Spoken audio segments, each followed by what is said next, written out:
भगवान को किसने बनाया, ये सवाल कभी ना कभी हर इंसान के मन में जरूर आया होगा। जब कुछ भी नहीं था, न धरती, न आकाश, न समय, न दिशा, न ब्रह्मा जी, न विष्णु जी, तब भी कुछ था। एक शून्य लेकिन खाली नहीं, एक मौन लेकिन मृत नहीं, एक अनंत ऊर्जा जिसका कोई आकार नहीं था, कोई नाम नहीं था। उसी ऊर्जा से प्रकट हुई एक अनंत ज्वाला जिसकी ना शुरुआत थी न अंत, और उसी ज्वाला से प्रकट हुए देवों के देव महादेव। महादेव को किसी ने नहीं बनाया, वो स्वयंभू हैं, स्वयं से प्रकट। और फिर महादेव ने संतुलन के लिए रचा, विष्णु जी जो पालन करते हैं, और ब्रह्मा जी जो सृष्टि की रचना करते हैं। अब त्रिदेव पूर्ण थे, लेकिन सृष्टि अभी भी अधूरी थी, क्योंकि रचना के लिए सिर्फ देव नहीं, शक्ति चाहिए। तभी प्रकट हुई आदि शक्ति, माया, प्रकृति, ऊर्जा, और तभी सृष्टि में गति आई, समय चला, जीवन जन्मा। इसलिए शास्त्र कहते हैं महादेव कारण नहीं है, महादेव कारण से परे हैं। वो सृष्टि के भीतर नहीं, वो सृष्टि के आधार हैं। इसलिए सवाल ये नहीं कि भगवान को किसने बनाया, असल सच ये है कि भगवान ही वो हैं जिनसे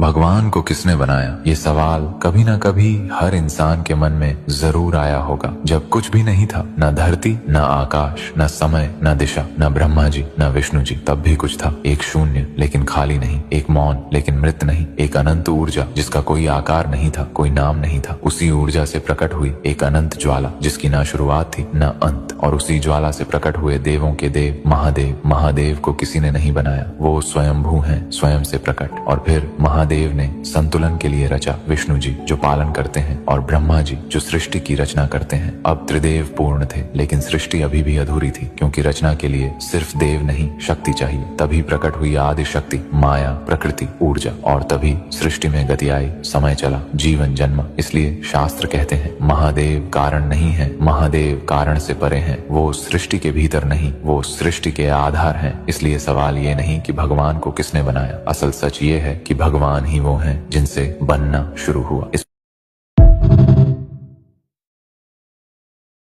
भगवान को किसने बनाया, ये सवाल कभी ना कभी हर इंसान के मन में जरूर आया होगा। जब कुछ भी नहीं था, न धरती, न आकाश, न समय, न दिशा, न ब्रह्मा जी, न विष्णु जी, तब भी कुछ था। एक शून्य लेकिन खाली नहीं, एक मौन लेकिन मृत नहीं, एक अनंत ऊर्जा जिसका कोई आकार नहीं था, कोई नाम नहीं था। उसी ऊर्जा से प्रकट हुई एक अनंत ज्वाला जिसकी ना शुरुआत थी न अंत, और उसी ज्वाला से प्रकट हुए देवों के देव महादेव। महादेव को किसी ने नहीं बनाया, वो स्वयंभू हैं, स्वयं से प्रकट। और फिर महादेव ने संतुलन के लिए रचा, विष्णु जी जो पालन करते हैं, और ब्रह्मा जी जो सृष्टि की रचना करते हैं। अब त्रिदेव पूर्ण थे, लेकिन सृष्टि अभी भी अधूरी थी, क्योंकि रचना के लिए सिर्फ देव नहीं, शक्ति चाहिए। तभी प्रकट हुई आदि शक्ति, माया, प्रकृति, ऊर्जा, और तभी सृष्टि में गति आई, समय चला, जीवन जन्मा। इसलिए शास्त्र कहते हैं महादेव कारण नहीं है, महादेव कारण से